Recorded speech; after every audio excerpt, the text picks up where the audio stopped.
Welcome to AffairsCloud. My name is Vikas Rana. We are one-stop solution for current affairs. You can find Crack Current Affairs course on our application exclusively for current affairs, where you will get daily, weekly, monthly content on regular basis. Use the code Vikas10 and get 10% additional discount while purchasing the course. Also, students, follow us on Telegram and Instagram. The link for the same are mentioned in our description. This video has both English and Hindi. The first part is English and second part is Hindi. Timestamps are mentioned in the description below.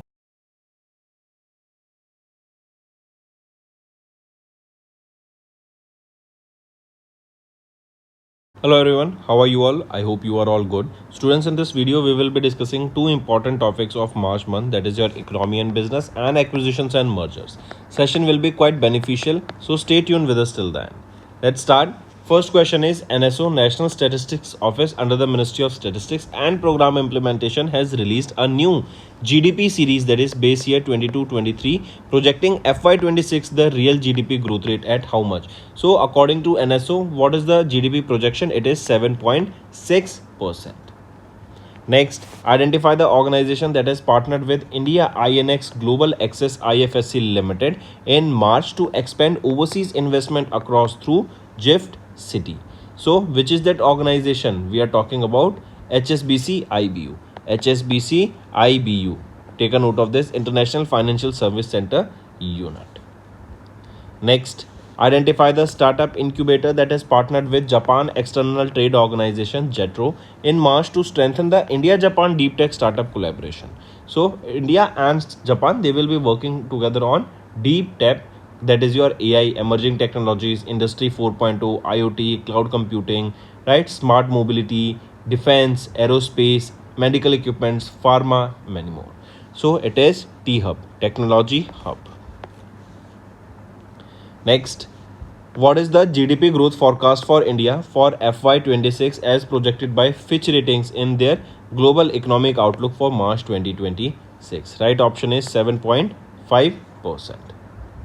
Next, identify the shipbuilding company with which Shipping Corporation of India has signed a contract in March to build India's first methanol dual-free platform supply vessel for sustainable shipping. It is Madgaon Dock Shipbuilders Limited. Next, Goldman Sachs revised India's GDP growth forecast to 5.9% for calendar year 26, down from the earlier 7% estimate due to global uncertainties such as oil price fluctuations. Next, identify the Indian fintech company that partnered with Sarvam AI in March to launch voice-led multilingual digital commerce solutions in India. So it is Razorpay. Next, S&P Global, they have raised India GDP forecast for FY27 in March to 7.1%. Right, for FY28 it has increased to 7.2%. For FY29 it is projected at 7%. Next, OECD, Organization for Economic Cooperation and Development, they have released their Economic Outlook interim report titled Testing Resilience. It projected India's GDP growth at 6.1% for FY27. Next, Government of India retained the inflation target of 4% for a period 1st of April 2026 to 31st of March 2031 under the flexible inflation target framework. That is, up to 4% we are okay with the inflation, but if the inflation rises, then we will be taking cautionary measures to bring it down. Right? Now, students, let's move to some revision part. Let's revise some one-liners. First is national news. Rajasthan has launched eSwasthya Samvad, that is a digital platform that will be strengthening the medical education governance. Then Army Hospital has created history with India's first 3D flex aqueous angiography with eye stent. Then NTH and NHAI, they have signed a memorandum of understanding that will enhance the quality assurance in the national highway projects. Then Delhi government, they have partnered with IIT Kanpur to launch AI-based unified grievance redressal system. Then Gujarat's chief minister has approved the establishment of India AI Research Organization, that is IAIRO, that will boost the research and development in the AI sector. Then CR Patil has launched Jal Seva Anklan that will boost the community-led water governance under the Jal Jeevan mission. Then Pradhan Mantri Matru Vandana Yojana has completed how many years? It has completed 9 years in 2026. Then Goa to get third district named Kushavati, that is to be the headquarters here, correct? That is the third district name Khushwati. Then India's first Vande Bharat sleeper train to run between Guwahati to Howrah. Then Prime Minister Narendra Modi has chaired the 50th edition of the Pragati meeting and has reviewed 40,000 plus crore projects and pushes the outcome oriented governance. Then President Draupadi Murmu ma'am has launched Skill the Nation AI Challenge to prepare India's workforce for AI driven future. Then Ministry of Statistics and Program Implementation has unveiled a new logo and a mascot, that is Sakhiki, to promote data-driven governance and public trust. Take a note of this. This is important. You should know the name here. Then next is Gan Nagai Festival of Kabui community has begun where in Manipur, marking the new year. So direct question, Gan Nagai Festival has celebrated where in, by which community? It is by Kabui community and it is where? It is in Manipur. Then government has launched 4,531 crore rupees market access support scheme to boost the exports. Then Indian Army, they have launched Radio Sangam in Rajouri, Jammu and Kashmir to strengthen the border communication. Then Karnataka has recorded the first sighting of the ultra rare sandalwood leopard in Vijayanagar. Then ONGC, they have partnered with NSTFDC to boost the infrastructure and education in the Eklavya model residential school, that is EMRS. Then MEITY and India AI along with IIT Guwahati, they will be hosting the Human Capital Working Group meeting on artificial intelligence. And Sampan, this is an integrated pension system that will enhance, that has been basically partnered there, that has been given the access of DigiLocker for pensioners here, right? So all these things are quite important. These are one-liners that will be benefiting in your revision, students. Let's start with one-liners, that is for appointment and resignation. Ram Prasad Sridharan appointed as the Managing Director of Puma India. Then DP World has signed Abhishek Sharma, the famous cricketer, as the brand ambassador. Then Air Marshal Tejbir Singh has assumed the charge as the Director General for Inspection and Safety at the Air Headquarters. Then Paschal Donohi appointed as the World Bank Group's Managing Director and CKO. Then RBI appointed CA Usha Janakiraman as the new Executive Director. Then Praveen Kumar has taken the additional charge as the BSF Director General. Then Ramakrishnan Chandra takes charge as the new Managing Director of LIC Life Insurance Corporation. Then Manali Shirsagar became the first full-time women Vice Chancellor of the Nagpur University. Then is banking and finance. CBDT, Central Board of Direct Taxes, they have launched the second nudge campaign to ensure the accurate reporting of the foreign assets and income. Then SEBI, they have eased the educational criteria for the investment advisors and research analysts. NPCI's Banking Connect has launched the enabled real-time RBI monitoring and boost bill payment system.